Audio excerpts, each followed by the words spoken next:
24 दिसंबर को थाना श्यामपुर के पास में एक रवासन नदी के पास में एक व्यक्ति का शव हमें मिला था, जिसकी कोई भी पहचान नहीं हो पाई थी और उसका प्रथम दृष्टया देखने से ये लग रहा था कि इसकी हत्या सर में किसी भारी वस्तु को मारने से हुई है। पुलिस ने तत्काल इस मामले को संज्ञान में लिया था, क्योंकि किसी भी प्रकार का कोई भी आइडेंटिफिकेशन इस डेड बॉडी का नहीं हो पाया था। इसलिए अपने डीसीआरबी और एससीआरबी के थ्रू हम लोगों ने एनसीआरबी पोर्टल पे भी मृतक की पहचान हेतु प्रयास किए थे, पर किसी प्रकार की कोई हमें सफलता नहीं मिल पाई थी। इसी बीच थाना श्यामपुर पुलिस में एसओ श्यामपुर की टीम के द्वारा बहुत अच्छा प्रयास करते हुए सीसीटीवी कैमरे की मदद से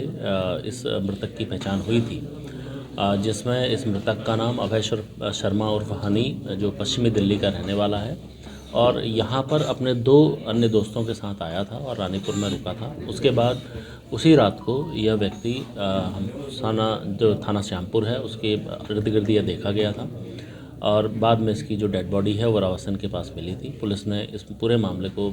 ध्यान में रखते हुए इसके सारे वेयरअबाउट्स को खंगाला जाना। इस संबंध में इसके मृतक की जो मां है और उसकी बहन से भी हम लोगों ने संपर्क किया था और मृतक की मां ने इसमें एक कंप्लेंट फिर बाद में पुलिस को दी थी, जिसमें जो 2 अभियुक्त हैं इसके खिलाफ पुलिस ने अन्य जो हमारे एविडेंस हैं उसको एकत्रित करते हुए इसमें से एक की अरेस्टिंग अभी हम लोगों के द्वारा की गई है, जो नगेंद्र की, और एक जो नीरज है वो अभी उसकी भी हम लोग अभी प्रयास कर रहे हैं और जल्दी ही हम लोग उसकी भी अरेस्टिंग करेंगे। दोनों अभियुक्तों से जो एक अभियुक्त से जब पूछताछ से पता लगा कि जो हमारा मृतक है इसके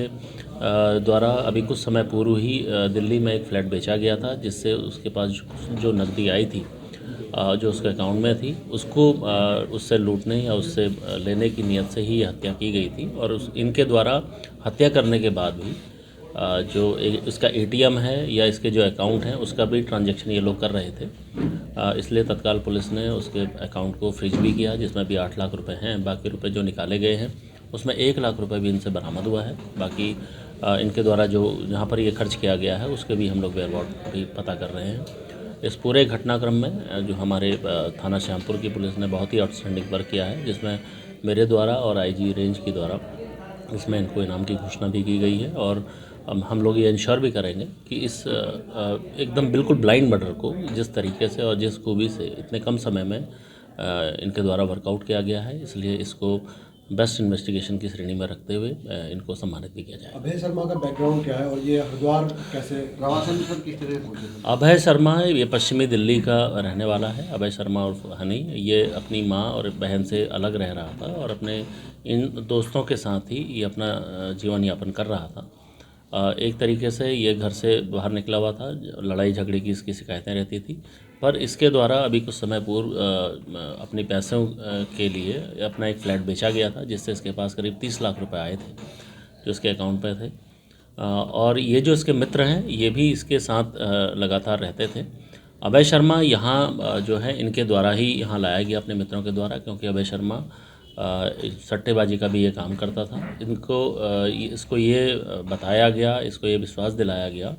अभियुक्तों द्वारा कि हरिद्वार में एक तांत्रिक है जो नंबर इस तरीके से बताता है, उसको एक्सप्लोर करने के लिए, उसको उससे मिलने के लिए, उससे नंबर जानने के लिए ये लोग यहाँ आए थे और इनके द्वारा उसका फ़ायदा उठाते हुए इसकी हत्या की गई। मृतक ह्यूमन ट्रैफिकिंग में भी इन्वॉल्व था क्या सर? देखिए, मृतक जो है जैसे मैं आपको बता चुका हूँ कि जितनी भी बुराइयाँ जितना हमने इससे पता लगा है, लगभग काफ़ी बुराइयों में वो इन्वॉल्व था